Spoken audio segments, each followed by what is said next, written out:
Our dear loving God, Mwari wedu ari kudenga, we thank you that tinokutendai as we have seen, we are miles nekuti apa apart taona kuti tiri kure nekure on a line around the globe. pasi Lord, that we know tenderere the Mwari. lines that Tinoziva kuti malines we ayo are looking at tiri prophetically kutarisa prophetically keep us connected, anoramba keep akatibatanidza us uye understanding anoita more and kuti more tirambe of tichinzwisisa who you are zvizhinji and kuti your kingdom. imi muri ani We uye just pray, Lord, that umambo we wenyu.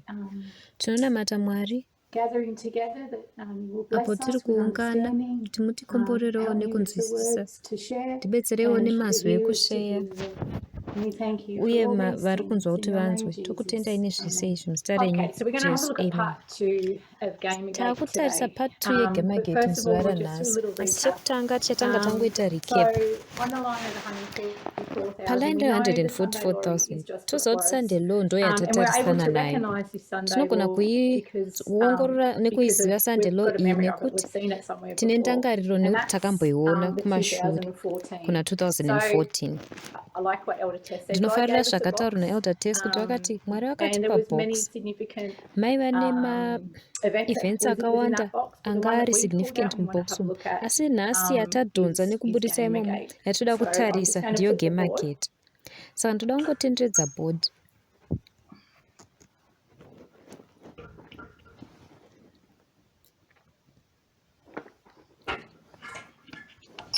All right.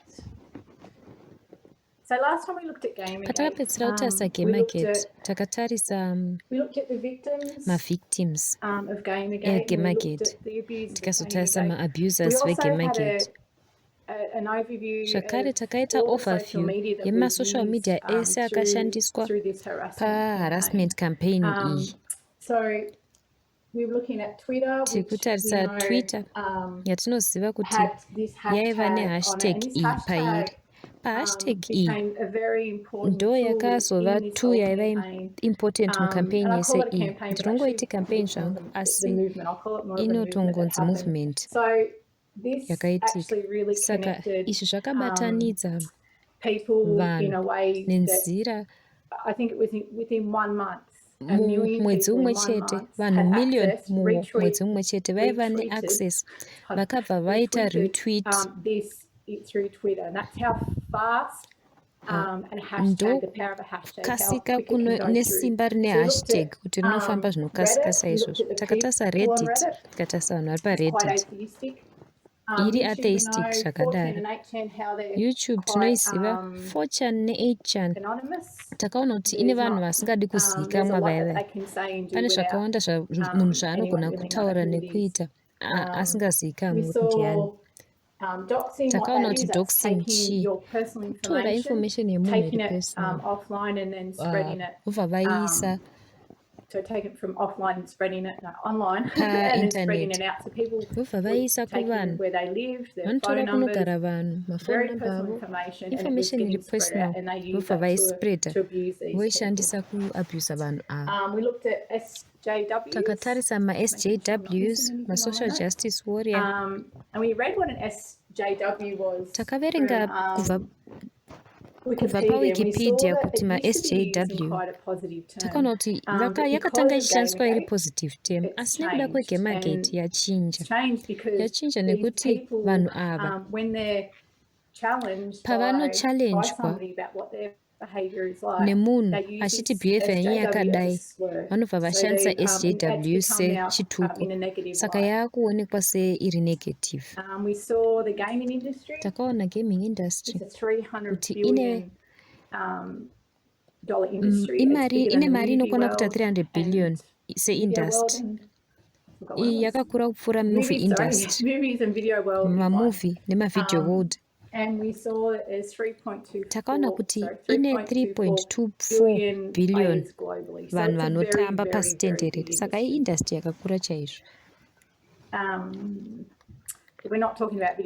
Hatisi kutaura nezvemavideo game nhasi, tikutaura nezvevanhu their worldviews uye miono and what yavo links them yenyika uye together. kuti chii And chinoita this kuti is vauye through the pamwe gaming chete. world. Vanowanana kuburikidza And what we've nenyika yavo seen so yekutamba far magemu. is Zvatakaona sofa ndezvekuti we know sexism more and more. We're seeing sexism sexism is in taakuiona every kuti fabric iri of society. mumafabriki It esociety really ese is a global ende issue. iissue And we see it yepasitenderere in the gaming world taakuzvionawo also. mugaming world So just zvakare. quickly, just to recap Saka the people, tarisa zvakare just to, maybe you vanhu haven't seen the first pamwe one, so mamusina we'll just kuona quickly part go 1. through Zoe. So Zoe's Saka a pana games Zoe developer. Zoe And Queen she's created a different kind of ndigame game. akagadzira So it was game designed yakati to help others siyanei. because Yayakadhizainwa with kubetsera depression, vanhu she vane suffered from depression depression nekuti iye herself. pachake She makes this game, airwara and it's nedepression not saka the anogadzira game typical iyi killing haisiri sort of senge game. dzinozivikanwa So dziya people dzekuuraya vanhu magame go aya. against her and she Saka gets vanhu vanobva harassed a lot vaenda for against doing her, that. anobva aharaswa Anita nekuti agadzirire Sarkeesian, game she's iyi. a media critic, Anita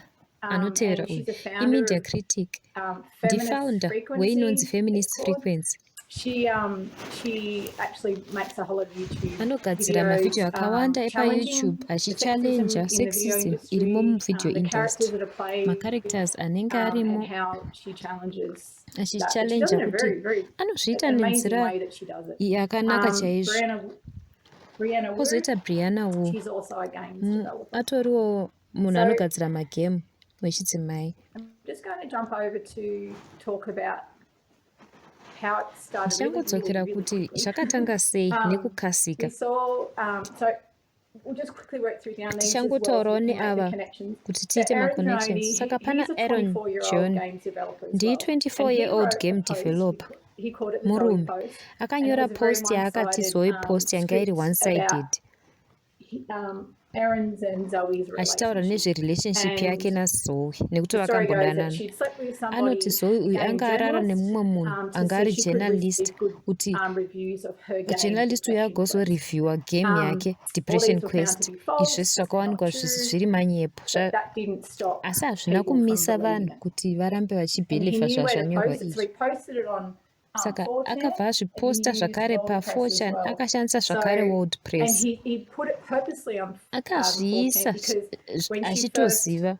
put pa4chan her nekuti paakatanga Depression Quest kuisa Depression video Quest out, video out that's yake where the iyeso harassment ndo first came. pakatanga So he knew if he harassment put it iyi on there, yese. she's been Saka harassed before, anoziva and kuti it's going to akamboharaswa work what he kumashure. wanted to do. He Saka knew that zvichaita it would zvaanga cause achida the most kutaita. damage to her. Aiziva kuti And all zvaizokonzera this damage is kwaari. occurring, Zvese izvi zvaiitika it's occurring when there's an ongoing apo debate within panga the patori gaming world nedebate about the mugaming ethics of world gaming nenyaya between yeethics those yemagame the game pakati developers and the pevanogadzira game magame journalists. So, uye and majournalist they're also vanoongorora saying nezvemagame. that Saka there's this vaiti left-leaning gaming press that's majournalist obsessing over vanoti pane feminism and the place of women left-leaning in the gaming industry. press iri kunyanya kusapota So madzimai. now these Gamergaters have got proof that this is happening. Saka about the magamers ethics vakanga in the vane press gaming vane industry and how proof corrupt yekuti it ndo is. zviri kuitika muindustry. And so now they Gaming feel like industry they have the yacorrupt. freedom Saka vaida to freedom harass yekuti Zoe as vakwanise well. kuharasa Zoe. So Aaron claims that Saka he can Aaron do all this anoti because anokwanisa he kuzviita izvi nekuti can say all these things because he's anozviona izvi protected on the First nekuti Amendment. He's got free speech. anoprotectwa He has the neFirst freedom to Amendment, say ane whatever he wants to freedom of say. speech, anogona kutaura Adam zvaanoda Baldwin, kutaura. Adam Baldwin he puts out from Twitter. anoisa manje paTwitter a post out anoposta that has 2 videos on. post ine 2 mavideos anga akagadzira kuti aratidze kuti Zoe anga ari kuitei. Patweet iyi pamessage iyi anogadzira Gamergate iyi sehashtag. Saka anoisa hashtag obva aisa mavara aya paTwitter post and yake then he sends out what we said is within a month 1 obva million azvisenda times that was used. mumonth imwe chete 1 million time zvakaonekwa and nevanhu. how fast Saka and broad ndo the simba message rine can go. hashtag nekuti inogona kufamba sei An nenguva actor shoma and shoma. a voice character Adam on ndiactor video uye games. ndivoice character He's pamavideo very games. against SJWs. Anopikisa masocial justice warrior And he claims uye anoclaima that iye kuti he's a small government, anosapota small government conservative uye ari libertarian. conservative ari So- mulibertarian zvakare. If we think of small government, just simply put, I'm not going to go into it, but less government interference, Anoti more freedom, hurumende ngaisapindira libertarian, the freedom to magemu say, ngakuve do nefreedom. and think, Ari what you want. libertarian anoti ndofanira kuita zvandinoda So nekutaura Milo, zvandinoda. Saka Yiannopoulos, Milo police anenge achishandirawo conservative news site inonzi Breitbart anobva apindawo mumovement iyi. Kwakangopera mavhiki mashoma post yaZoe yaiswa iyi anobva anyora article izere yanga yakanzi feminist bullies are tearing the gaming industry apart. Milo ndewe kuBritain ari mufar right ari political commentator anotaura uye anonyora maspeech ake anowanzonga akatenderera pane zvinhu zviri controversial. Anoshoropodza Islam, feminism, social justice, political correctness uye anoadvocata free speech. Anotaurawo zvekuti tiri kuharaswa. Anosapota Aaron ari kutarisana nema-legal actions kubva kuna Zoe. Ada kuti Aaron ave aine free speech. Mike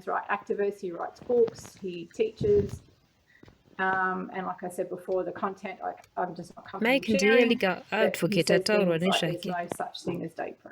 Anotaurawo zvinhu zvinotyisa zvekuti hakuna chinhu chakaita sedate rape. Anonyora ndipublic lawyer. In 2016 election isati yaitwa ndiye akaitaura zvana Pizzagate. Ndinga takambonzwa Pizzagate ichitaurwa naElder Tess, vakaitaura nguva iyi zvakanyanya.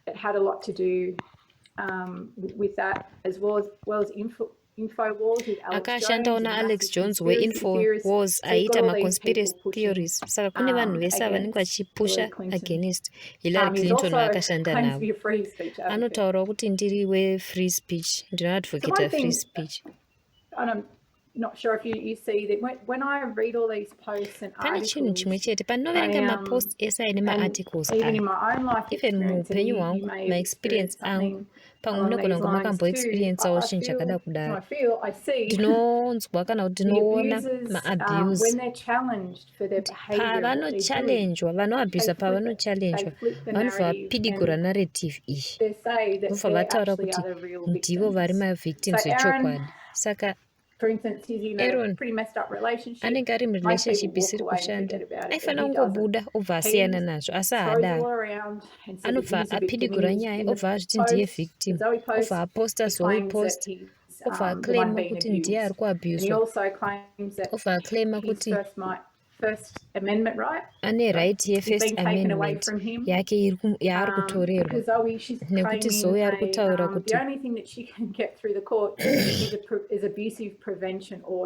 ari kuda abusive prevention order, ndoyega anokwanisa kuwana kumacourts. Saka zvaari kuita iye Aaron ari kurwisa izvi, anoti ane right yekuti anogona kuprotectwa neFirst Amendment kutaura zvaanoda kutaura, nokuti ane freedom of speech. Saka ari kuti ndiri victim nekuti kuda kundinyararidza necourt order. Nyaya ndeyekuti court order yake inobva yaunza harassment yakawanda kuna Zoe. Aaron anowana mafunds, anowana masupporters vari kumupa mari nesupport vachiharasawo Zoe uyu. Anopedzisira azosiyana necase iyi. Zvazvazonyanya nekuti family yake yakuharaswa. Anongoti handichakwanisi zvazoenderera, saka anobva asiyana nenyaya yacho.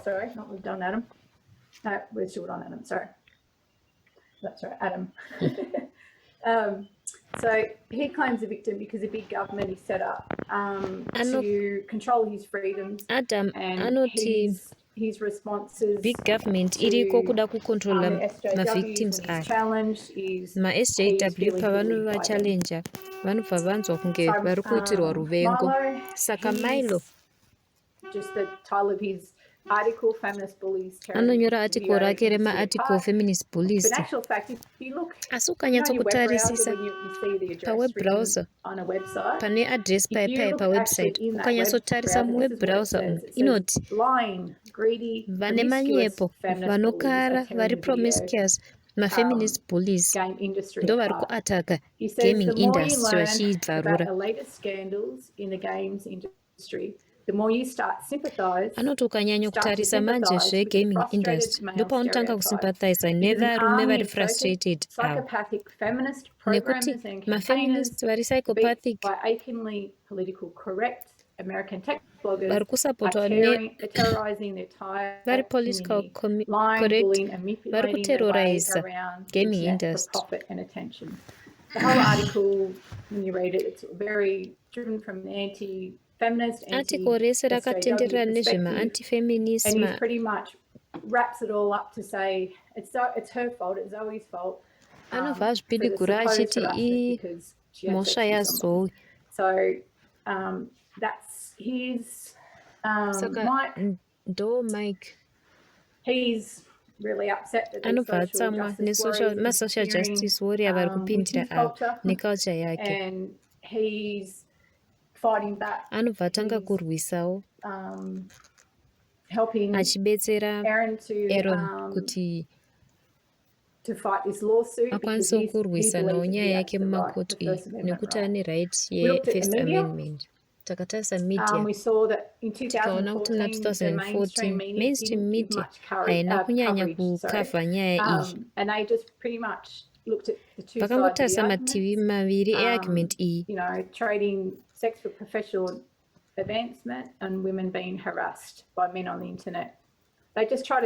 Vaida kungoona mativi maviri aya yaiva failure kumainstream nekuti havana kunyatsokuitaura sezvayaiva, yaiva sexism.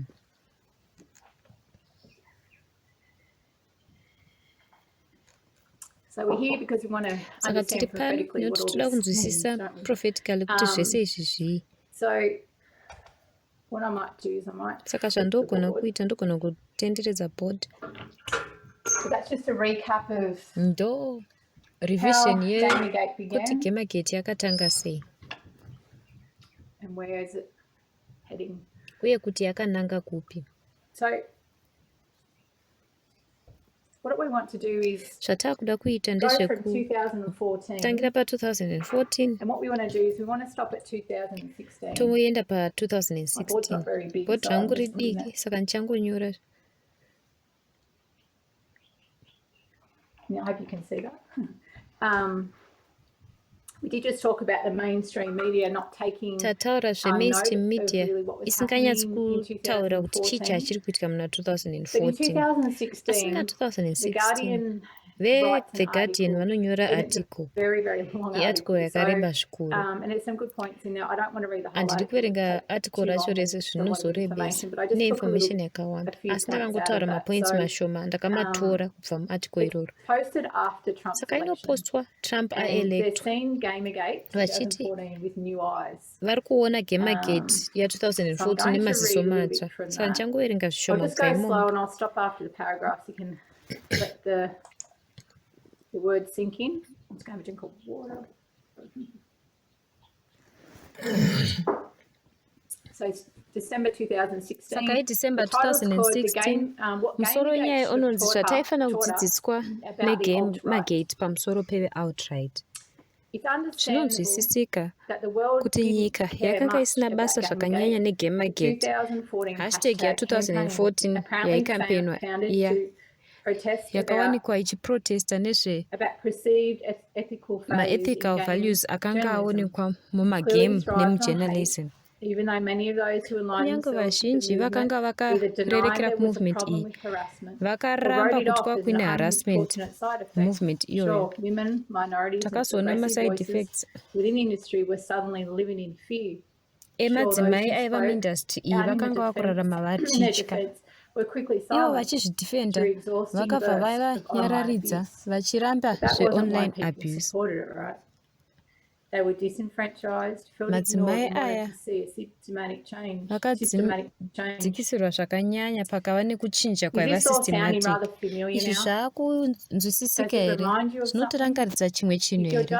Kana uri kungodiscover nyika yevanhu vakatsamwa vepaindaneti vanenge vachiita unge mavictims tokwazisai. Isusu tava nenguva tiri pano.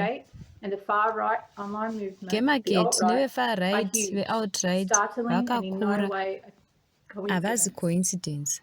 After all, the culture war that began mushure in mazvo games zvose culture now has yakatanga a senior mukutamba representative magame in the White yaane House. representative As a mukuru former kuWhite member House and a former uyo executive aimbova chair of member Breitbart aimbova News, executive talking chair about Steve wenews Bannon, dzeBreitbart had a anonzi hand in Steve Bannon creating media monster akava Milo nechekuita Yiannopoulos, mukugadzira who media built monster his anonzi fame Milo and Yiannopoulos Twitter following by supporting the cheerleading akanga Gamergate. achikurudzira His chaizvo hashtag was Gamergate the canary in the coal hashtag yake mine, yakanga iri and we kanari ignored it. mumugodhi wecoal So they're saying, saka vari kuti looking back, tichitarisa kumashure 2014, ku2014 they were saying what Gamergate was. vanoti Gamergate chayakanga iri It was the warning of what was yakanga iri happening. warning yezvinhu And they're talking this zvaiitika is about after election of Trump. vanotaura Lest we election forget, yaTrump yaitika Gamergate was an online pamwe movement togona that kukanganwa kuti effectively Gamergate yanga began iri because a movement man wanted to yepaonline punish his ex-girlfriend. It's yakatanga more nemunhu aida notable, kupanisha notably, musikana wake waakambodana naye its most notable achievement was harassing a chayakanyanya large kugona number of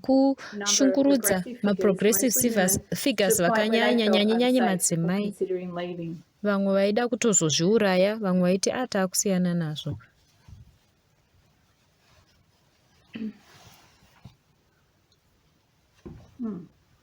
Sorry, I've just lost some of the article. ndarasikirwa nerimwe rearticle yacho Okay, so it's not there, but what I'll just quickly say zvandichangotaura is ndezvekuti that they go through the list. vanotarisa list yese They go through the list of people that yevanhu we've just spoken vatataura about. There's a little nezvavo bit here. So I won't sort of go into that too much. handisi So there's kuzotaura another nezvazvo lady zvakanyanya pane mumwe mudzimai she's a prominent tech culture writer. anonyora Her name is chaizvo kune Lee zvetechnology Alexander. zita rake unzi And she Alexander wrote an akanyora article. article It was on the tyranny of game yainzi culture, and she tirani offered yegame a stark culture warning akapa that vanhu still resonates warning powerfully. It says, yakanga yakasimba when you chaizvo achiti decline ukaramba to kugadzira create or to curate a culture in your culture spaces, mumaspaces ako you are unenge uri responsible for what responsible spawns in the kune vacuum. zvinoitika So muvacuum the way I kind of read saka that is, muverengeri wandiri kuzvita if people ndeyekuti choose not kana to vanhu address certain vakasaadresa issues, say in your maissues institutions, in the mainstitutions workplace, avari mumabasa in avari this case sexism in the games, munyaya yedu they're not isexism responsible for the mumagame negativity that vanenge vari flourishes from responsible that. kune zvese zviri That's negative why zvichaitika they're trying to address ndosaka tokuedza sexism. kuadresa sexism If it's not addressed, kana this is what isingaadreswi happens. izvi ndo zvinowanikwa zvichiitika Many had embraced vakawanda Gamergate because they vakambundikira felt it wholly Gamergate matched their ideas. nekuti yaiendera And yet, nemaideas quite avo consistently, no one in the movement was willing to asi be associated hapana with the abuse being mumovement carried out in its yeGamergate aida name. kuasociatwa Prominent neabuse supporters on nezvakadaro Twitter, masupporters subreddits, and on wepatwitter forums nemaforums like 8chan akaita ana developed 8chan a range of subtle rhetorical devices and defenses. vakagadzira So they madevices did this nemadefenses to anga ari distance sato themselves from the threats to women and minorities in history. So they would kind of say, well, the targets, they're lying or they're vaingoti exaggerating. tikutageta They're all kunyepa just kwavo too kana kuti precious. kuexagerata kwavo And the language is a language of language yavo dismissal and belittlement. ndeyekudhismisa vanhu yai And this was formed against ndo them. zvakanga And even if zvichiitika the abuse was madzimai aya proven, kunyange the abuse usual iyi response was the people yaiitika on their response side were yaingovapo being abused ndeyekuti too. vari kudivi kwedu vari We saw that the kuabhuswawo victims, zvakare saka vaizviita how they flipped the mavictims narrative. These matechniques techniques forged aya in Gamergate have become the eGamergate ndo akava standard toolset yemazwi evefar right paonline saka taakuona connection yezviri kuuya kuburikidza neGamergate 2016 kune new wave yemana news vakaita ana Breitbart vaitaura zvakaipa pamusoro penews dziri traditional 2014 mayoutube stars vevideo game vaida kubatana nemacommunity epainternet emagame vachiti manews sources ese ekare aya ari corrupt zvimwe zvinhu zvinobuda payoutube vanhu vanongotevera nekuti vanenge vachifunga kuti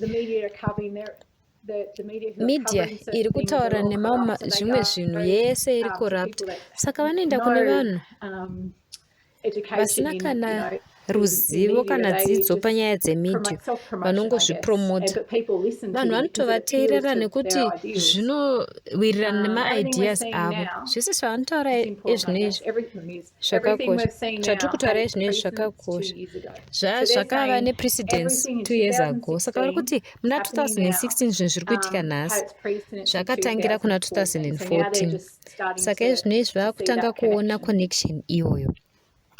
The stark parallels between maparallels Gamergate and aripo pakati peGamergate nepolitical atmosphere ya2016 may come as a anogona surprise, kutishamisa asi hazvifaniri both saw kutishamisa. their impact Takaona impact and yazvo reached amplified by self-interest yakaamplifyiwa parties nemaparties who aiva underplayed the obvious nemaself-interest. nastiness they were also promoting. With 2014 neGamergate, Breitbart yakatora mukana wekushandisa kusaziva kwevanhu nekutsamwa kwanga kuine vechichena vadiki varume. Trump na2016 paakanga achiitirwa kampeini yake, Breitbart yanga ine chekuita nezvayo. Just a little bit more to go. Kasava nezvishoma zvekutaura nezvazvo. We're going to see how tichaona kuti the recruitment vakarecruita sei, vanofambisa sei. Vana vechirume vechidiki vanokonvertwa neGamergate ye2014 vanoita kuti vanhu vavenge madzimai neminorities nemaprogressives.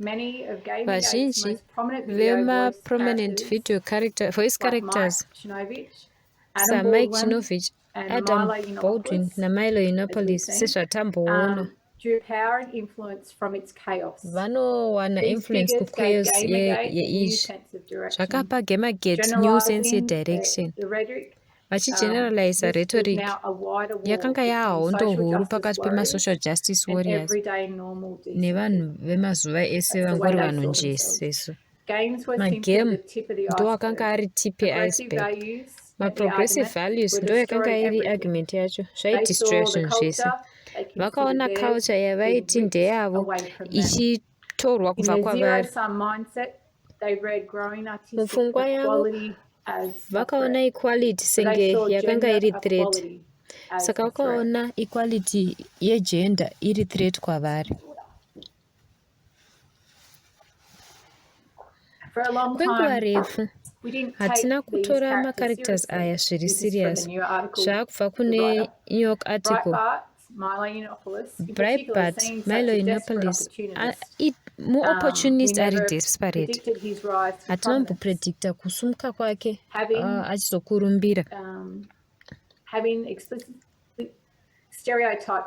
Achistereotypa vanhu vaitamba magame kare.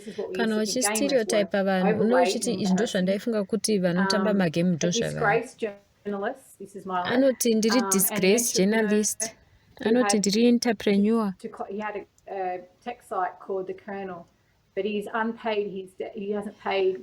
Ane zvikwereti zvevanhu vakawanda asati avabhadhara vanomushandira.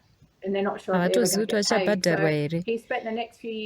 Saka akapedza nguva achipambadza manyepo muTwitter account yake nevanhu aitaura zveanti-feminism, anti-establishment. Akazobhanwa paTwitter. Akabhanwa nekuti akaabhusa mudzimai. Asi akanga ari famous, Twitter haina kurespond. Zvese zvaakaita. So he's using 4chan Saka ari kushandisa 4chan to plan their subversions and kuplana kuataka a terrible sloppy operation, leaving a trail of evidence that made it quite clear the whole thing was purposefully, painfully nasty. But the video game industry didn't have the video game industry yaka haina kwanisa kureacta to coagulate, forming a mass of spiteful disappointment. Vachigadzira vanhu vanga vakatsamwa. Breitbart yakanga yakafara chaizvo kuzviita izvi. Tichitaza kuhistory ndiyo trick yeBreitbart. Vakatanga kufisha kune vanhu vari anti-feminist vachishandisa Gamergate. 2016 yakauya kupurikidzana nemaconspiracy theories aikwezva vanhu. 2017 vari kuti matactics akashandiswa kudiscredita magame critics nemadevelopers. Vanoona macritics aTrump naBannon voti vanenge vachigaslighta. izwi rakaipisisa chaizvo. Changotsanangura zvishoma kuti rinorevei. Zvinowanzoitwa zvakanyanya. Kumanipulata munhu mupfungwa apo anoabhusa anoda kuita self-doubt neconfusion mupfungwa dzevictim. Saka article inoti anogaslighta kuti awane masimba necontrol pamusoro pemumwe munhu wacho nekudistota reality nekumanikidzira kuti vazvibvunze judgment yavo. Saka vanoita kuti mavictims valose grip kureality kusvikira vakutozvitenda madoubts iwayo.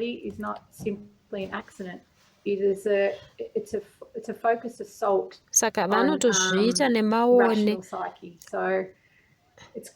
Chinhu chakashatisisa chaizvo chegaslighting. Tichitarisa kumashure, Gamergate yakazoita make sense muenzaniso. Internal fascism, a form of extremism he believed would flourish at any point in any place. A fascism that would exalt traditional values, railing against diversity and cultural critics, believed in the value of action above thought, and encouraged a distrust of intellectuals or experts. A fascism built on frustration. Anoifananidza nefascism yakavakwa pakutsamwa nemachoism. After all else, the requirement of this formless fascist would, above all else, be to remain in an endless state of conflict, a fight against foe who must always be portrayed as impossibly strong and laughably weak. This was a methodology. Yakanga iri methodology yeGamergate yakugadzira basis yeve-far right movement yavo. Saka methodology yeGamergate ndiyo yava methodology yeve-far right. Saka ndo zvinovasanganisa vaviri ava culture yavo ndiyo sexism. Tasara nezvishoma zvekutarisa. Hatizivi kuti zvichatisvitsa kupi, asi ticharamba tichiwana madambudziko epaindaneti hachisi chatinogona kungobuda machiri paindaneti. Zviri kuwedzera pascale 2016 yakatiratidza nyika iyo reality iri kumanipulatwa vanhu vachida. Fake news, ma-algorithm ari divisive, ma-social media campaigns anorasisa vanhu. Vazhinji vakavhotera Trump havambotori responsibility yeracism yake nemapolicies ake anodzvanyirira. Vanomukavhiridza. Trump himself pachake be disavowed, so he's going to deny anotoramba kuti handina chekuita neve-outright, asi kutaura kwake kunomuita kuti ave legitimize sezvaiva Gamergate. Venews vakariska kumanipulatwa kuenda paposition, saka vaifanira kufamba zvinyonyoro pakati nepakati. Macritics aTrump vaifanira kudzidza kubva kuGamergate. Vanofanira kugadzirira zvese izvi, manyepo ese, magrassroot campaigns anenge akagadzirirwa kuti atsemure nepakati kana kuti aite manyepo, mazuva achishonyororwa achibviswa meaning yavo. Gamergate yakapeinta macritics senge ndivo maracist chaivo chaivo. True essence yeGamergate yemedia actively driving these online movements. The situation was horrifying enough. Situation yacho makore maviri kubva ipapo yakanga ichityisa, izvezvi yadowedzera kutyisa. We'll do very well through that long article. Taverenga article yanga yakareba iyi. We've been through that on the whiteboard, but it was just good to see that how prophetically they start linking along. Taakuchiona kuti zvakubatana sei prophetically. So that was a ndo yanga iri history kubva 2014 kusvika 2016. And I guess it was good to see Zvakanaka kuona kuti 2014 yakavakwa sei kuGamergate. Toona impact yacho muna 2016. Saka toona kuti Gamergate yaiva assault yaitoitwa nemaone. Pane zvinomba chiya kupfungwa dzangu nyaya yePizzagate nekuti zvinoita sekunge ndiyo assault yakanga iri coordinated yakangofanana. Vanhu vakaita kunge maila Inopolis vanenge vabatana masimba avo vachiharasa madzimai muGamergate. Vakabetsera kuti Trump apinde papresident nekuwedzera moto kumaconspiracy akaita kunge Pizzagate. Yakanga iri operation yakanga yakagadzirwa kuti vadhiridze feminism kuGamergate. Pizzagate yakanga iri nzira yekudestroya mademocrats naClinton. Toziva kuti muna 2016 democracy yakatanga kudonha. Zvese zvakabatana. Ndine article imwe yekungoti tiverenge. Ndoda kungokuratidzai kuti takamboverenga zvishoma kubva apa last time kubva muna 2016 kusvika kuna 2021.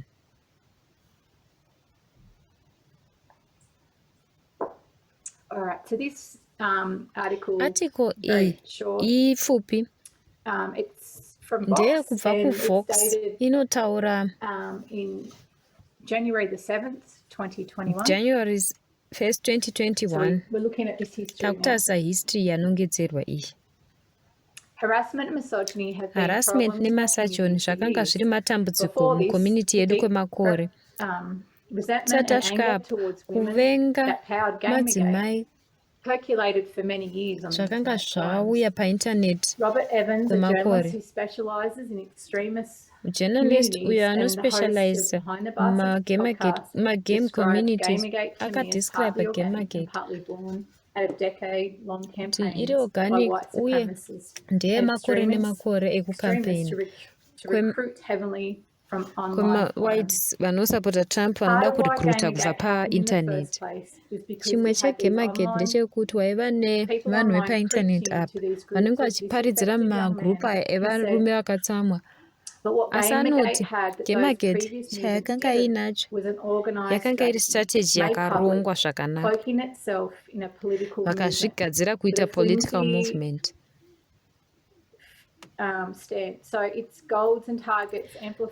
Magoals netarget avo akawedzerwa neTwitter nehashtag. 2014 and afterward, and really well before that, as women apo madzimai pamasubculture epainternet vakanga vachiona harassment, vazhinji havana kunzwisisa nekuongorora kuti Gamergate chaiva chii. Mamedia tech platforms nemacommunities akaita kunge 4chan na8chan macorporations anomanipulatwa zviri nyore nepublic vakazvitora kunge online noise epainternet. Havana kuidentify Gamergate seturning point ikuru, saka avakuiratidza seturning point 2014. Mahate crimes akave matoxic communities. Gamergate yakativhurira chimwe chinhu chakanyanya kudzika chisingagoni kukontroleka. Vanhu vaigona kuistopa Gamergate makore isati yaitika, isati yava movement yakarongeka. Vaigona kutswanya vanovenga ava isati yakurumbira.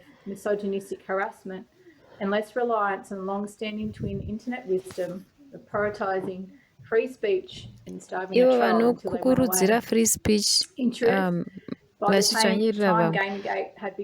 Kutaura chokwadi, Gamergate payakazova yakanga isingachatogoni kumiswa. Izvi ndo zvakaita kuti isvike kune kuWhite House kwese. Tofanira kuziva kuti article iyi yakanyorwa richimangwana Capitol Hill riots aitika. Zvinoita kutarisa kumashure 2014 zvakare.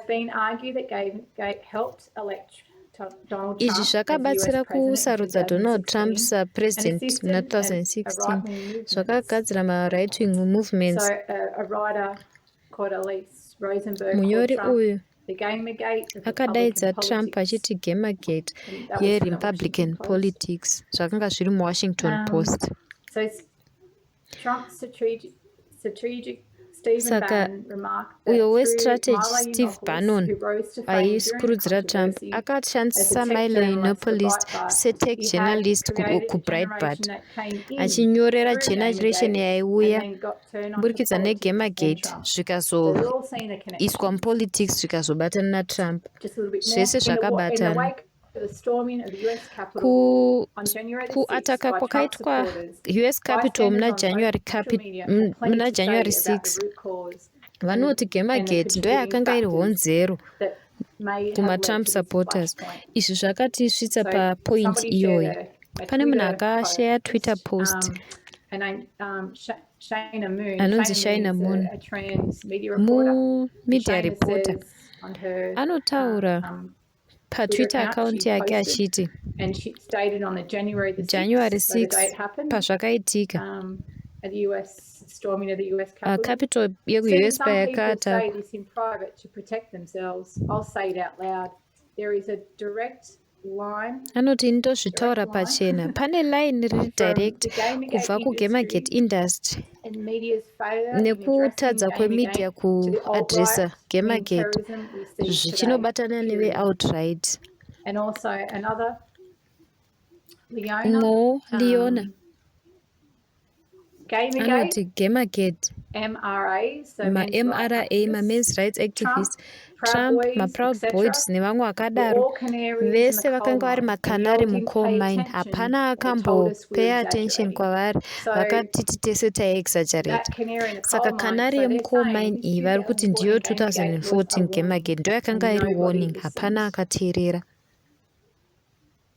And to end, it says, anozoti pakati peizvi zvese papaine Gamergate neharassment yakanga yakareba kupfuura 2014 ne2015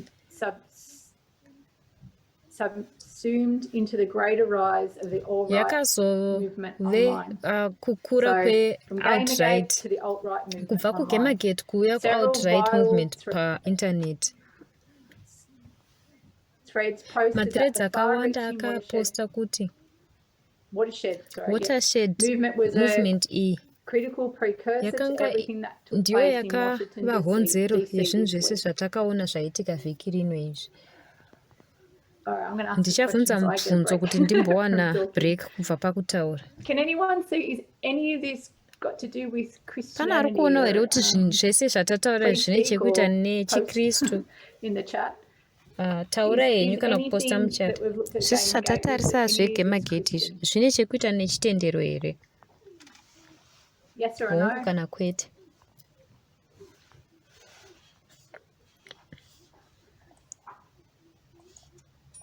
Vanhu vese vari kuti kwete kwete kwete.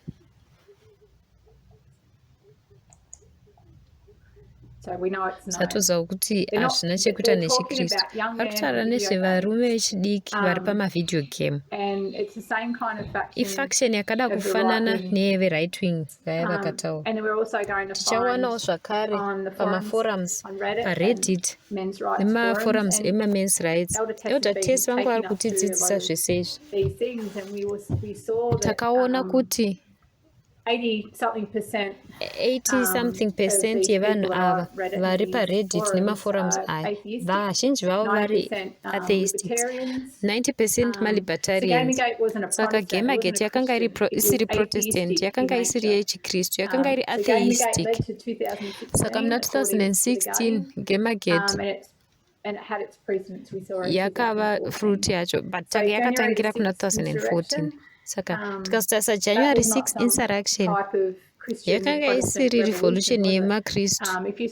Ukaona picture mukati meinsurrection iyi makanga muine shaman muCapitol, akanga asiri priest.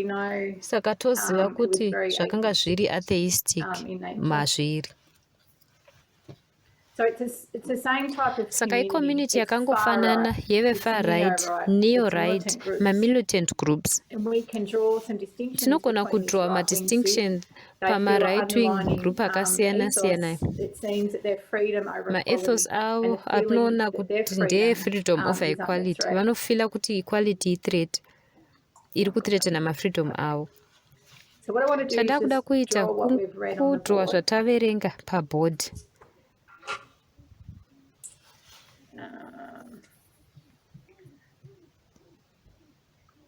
So we have men's Saka tine ma-men's rights activists, activism, new atheism, ne-atheism itsva, sanjangunyora kuti atheism. And then Pane libertarianism. Last part.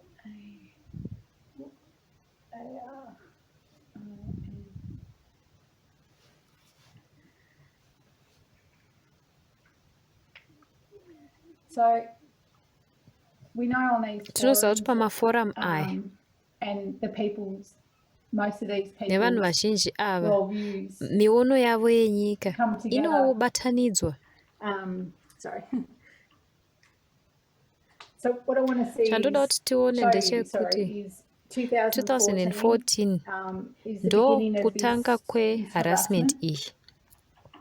And they're stopping off at 2016 to gather more. Vanomira pa2016 vachigadha macampaigners veelection yaTrump. Then 2021 tozoona vachinoataka Capitol. So what I want to show you is sachandaida kuratidzai kuti one of these I'm going to draw as a pipeline. Ndichangodrowa senge pipeline.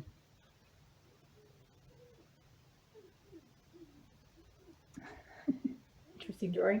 It's a pipeline. A pipeline. So this pipeline iyi yakatora vanhu vemumen's rights, vemunew atheism nemalibertarian vachipinda mupipeline iyi. Pipeline iyi imwe yepipeline yacho yakanga iri Gamergate. Chayakaita ndeyekuti yakanorutsira vanhu outright uku.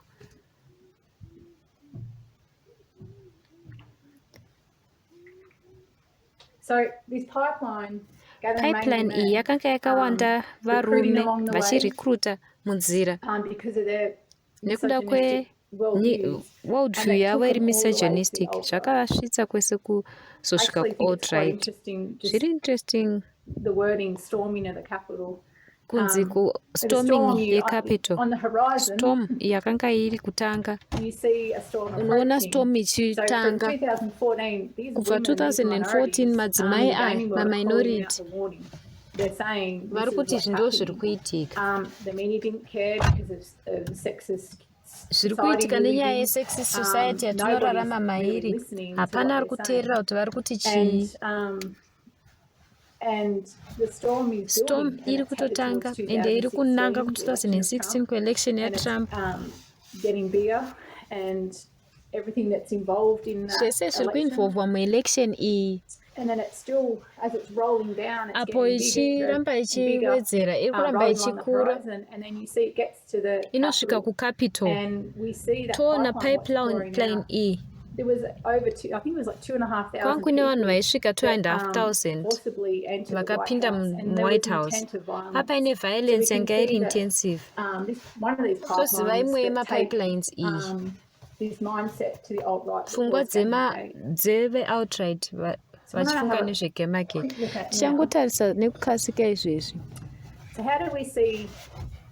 Saka tinoona sei Sunday law mucontext yeGamergate.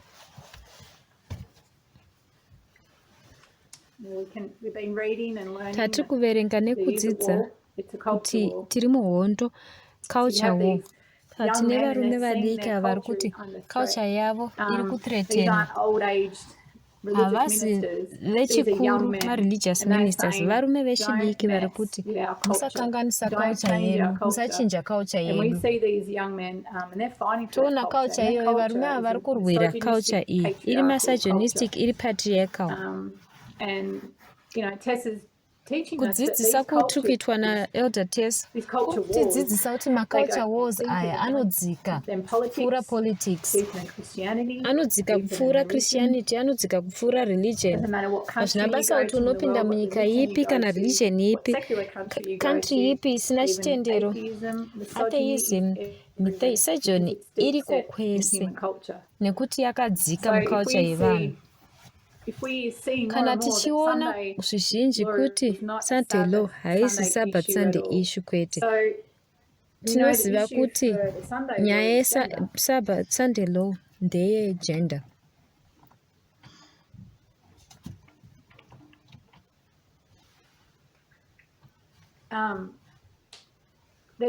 Zvinhu zviviri izvi, macomponents maviri aya eSunday law, pane maparts maviri.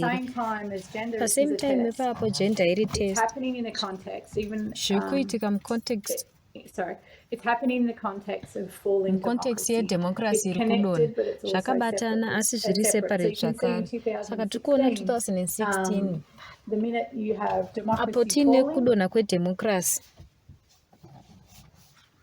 You can answer this one. Inobatana neizvi.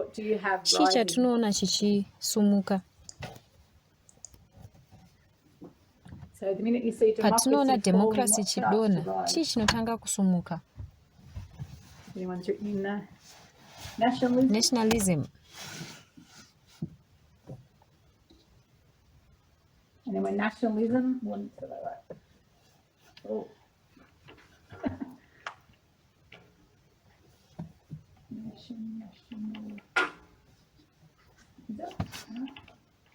No, that's right. That's right. So we see nationalism. And when we see so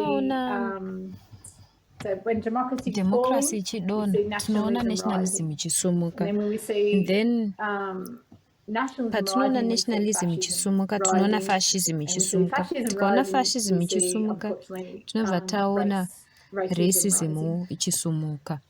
So we can't not saka hatigoni kuona kuti izvi what we're learning ndizvo zvezvimwe zvatikudzidza pamusoro peSunday law. And God looks at all this complicated history. Tofana kutarisa history iri complicated pama-events ari messy. Mwari anozviisa mustructure iri simple. So these structures help us see mastructures aya anotibetsera kuona kuti chii chiri kuitika. Sunday law iri kuuya haisi decision imwe chete muSupreme Court inenge yakangozvimiririra ine date iri 1 nokuti tinoziva kuti 2014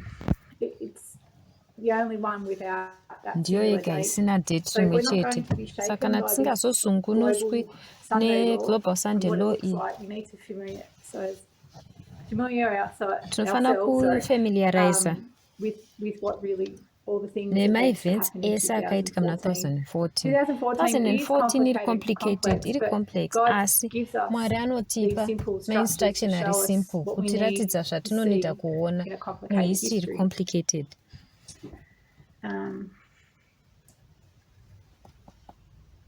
And one of these structures we know is Eden to Eden. Tikatarisa Eden to Eden.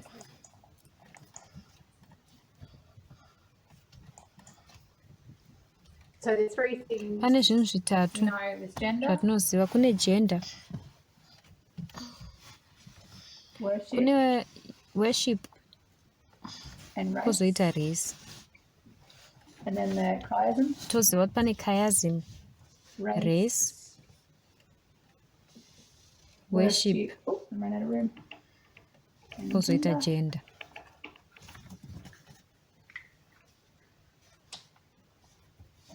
So the global Sunday law iri global, ichange iri process yehistory. Just the same, perhaps more extended. Ichange yakaextendwa than zvataifungira. So from 2014 kubva 2014 kusvika 2021 ma-waymarks akawanda akaitika, ma-events akawanda, ma-messages akawanda, asi Mwari zvavari kuita zviri simple nekuda kwema-instructions ma-structures aya. Mwari ari kuda kutiratidza zvinhu zvese kubva 2014. Just to have a look at saka kungotarisawo zvimwe zvinhu So we know tinoziva the kuti Sunday Sunday law law test is ndeyegender. But somebody asked, Munhu well, what's the anobvunza kuti cause of the chii Sunday law? chinombokonzeresawo Sunday Brendan, law. I think, asked that question. Unga ndiBrendan So ari we're learning kubvunza the mubvunzo cause of iyoyo. the Saka Sunday tikudzidza law kuti is culture. chinokonzeresa Sunday law iculture.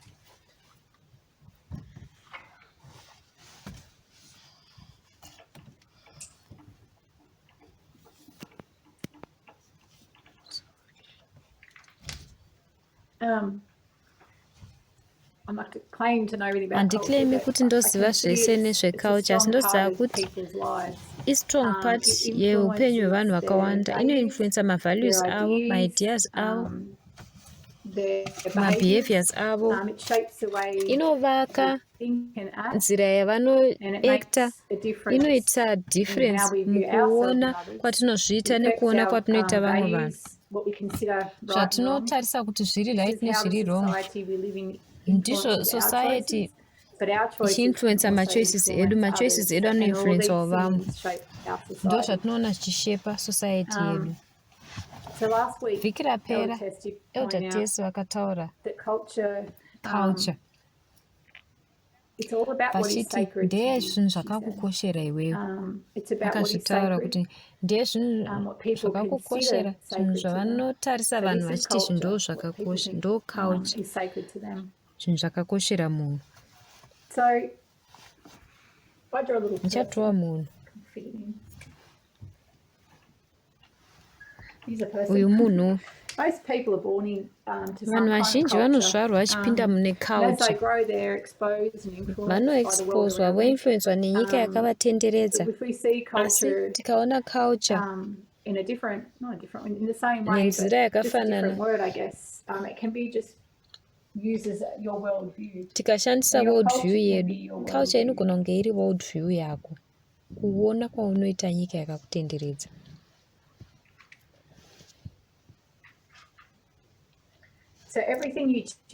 Zvese zvaunosarudza muupenyu zvine chekuita neculture. Saka ndo muono wako wenyika. Culture inouya kutanga, then uzoona maareas musociety anosapota culture iyoyo kana kuti worldview yako. Saka tikafunga nezveculture iri common, culture yevanhu pasi tenderere, hapana chinhu chinoafekta nyika yedu segender nemarules ayo. Sexism yakadzika-dzika, hachisi chatogona kungogeza tochibvisa.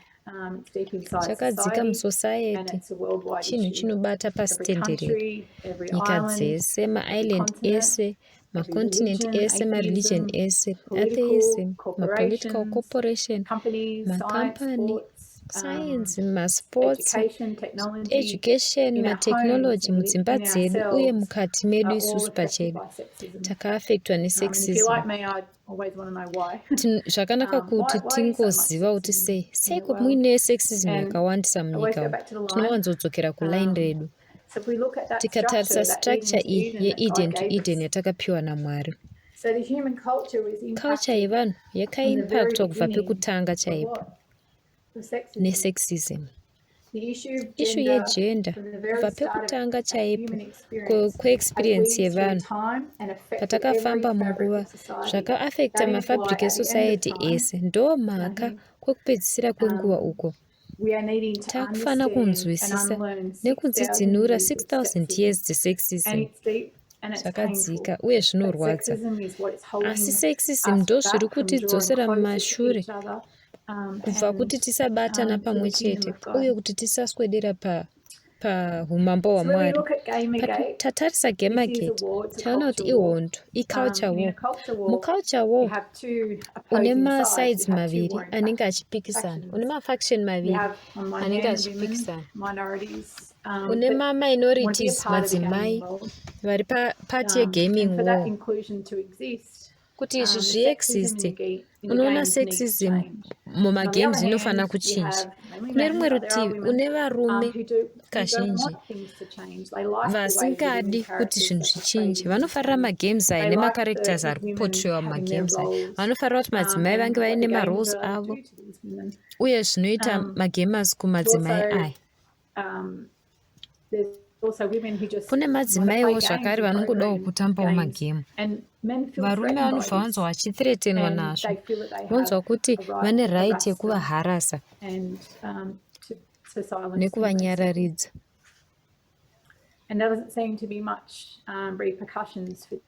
Kune ma-repercussions akawanda kubehavior iyi. Kana kuine kupusha back kuvanhu mumasejoni, mavictims vanobva vapidikura raw vobva vati toda kuti freedom itaure nekuita zvese zvatinoda pasina masocial justice warriors vari kuchallenge culture yedu. Saka madzimai aya vatati kutaura nezvavo vashoma vari kutaura pachena vachirwisanisanawo sexism. Vari kungodawo equality. Ndofunga kuti nguva yangu yapera, ndichangopedzisa zvishoma. Saka zvinhu zvitatu izvi handina kunyanyotaura nezvazvo, asi zvitatu izvi trinity iyi mubatanidzwa uyu, mamwe matambudziko avo ndichataura kuti ari kudiscriminatwa nenyaya yema-women's rights. Atheism inoclaima ma-rights avo. Ma-libertarian vachifokasa kuti vasakontrolwa nestate nenyaya dzepatriarchy. Vari kusheya thread yakafanana muworldview yavo. Vane worldview yakafanana yekuve anti-feminist. Madzimai vari kupikisa culture yavo vari feminist. Tinoona mafeminist nema-anti-feminist. Mafeminist vari kungoda equality. Vari kuramba nekuda kwema-deep set cultures emisogyny nepatriarchy.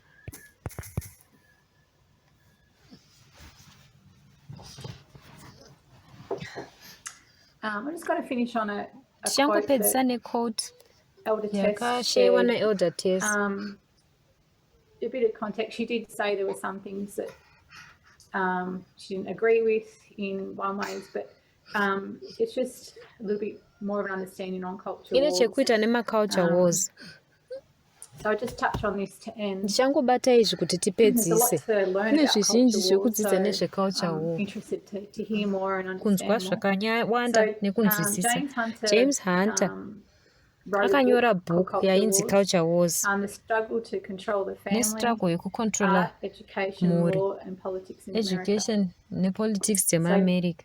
James Hunter akadescribe zvaakaona serealignment iri dramatic nepolarization yakatransforma politics dzekuamerica neculture. Akaargiwa kuti zviri kuwedzera chaizvo kuma-hot button issues anoita abortion, gun politics, separatwa kwe-church and state, privacy, recreational, homosexuality ne-censorship.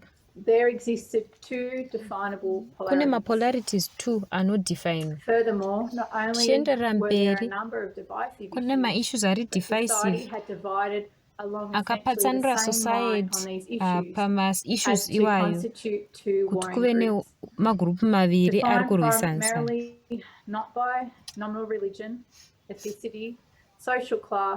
Kwete nereligion, social class kana zvakadaro, asi nema-worldviews avainawo. Saka Hunter anoti zvimwe zvaakaona ndezvekuti makore apfuura zvaimbovesa nereligion yevanhu, Christianity nema-traditional family values muProtestant. Asi ari kuti hazvisisiri saizvozvo. Izvezvi hazvisiri zvechitendero, hazvisiri zveethnicity kana ma-social class, hazvisiri zvekuti uri wepolitical party ipi. Zvaa zvekuti unoona sei nyika yatiri mairi. Saka Gamergate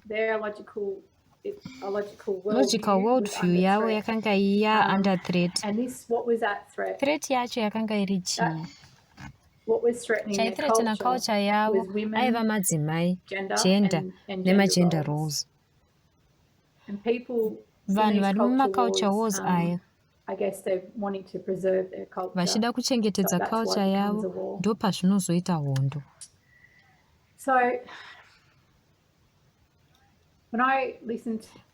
Pandinoteerera mapresentation evanhu ndichida kutora chimwe chinhu pane zvandinenge ndanzwa. Dzimwe nguva tinongofokasa kune zvinhu zvese izvi zviri kuitika kunze uko, asi totadza kuona kuti zvinotiafecta sei. Asi chatofana kuita kuona maculture wars esaya tomaunza padhuze nesu toona kuti zvinorileta sei muculture dziri matiri. Chimwe chinhu chakataurwa naelder Tess vhiki rapera chakava mupfungwa dzangu kwemazuva akawanda. Vakachallenja kufunga kwedu nemaculture wars neculture. Vakati ivo, unosarudza here culture yako, zvaunoda, zvaunochengetedza, zvaunokoshesa. Wokoshesa izvozvo kupfuura chokwadi chemovement ino. Chinhu chandakafunga nezvacho, chinhu chandakatarisisa zvakanaka, chanchiri kutarisa, ndofunga kuti chinhu chekuti tese titarise. Saka ndoyanga iri part 2 yeGamergate. I hope yaisiri information yakawandisa. Tichava nemunamato kana pasina mibvunzo.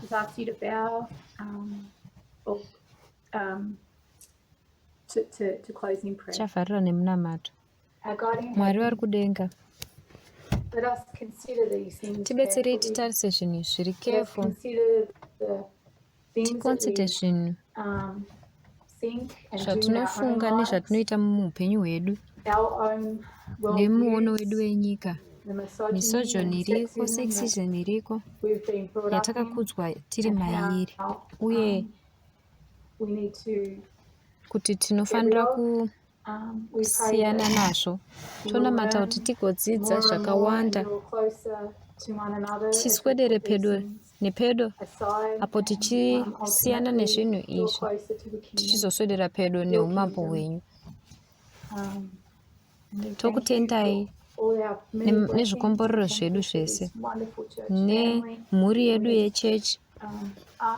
Tonamatawo chikomborero chikuru pasabata rino muzita renyu Jesu. Amen.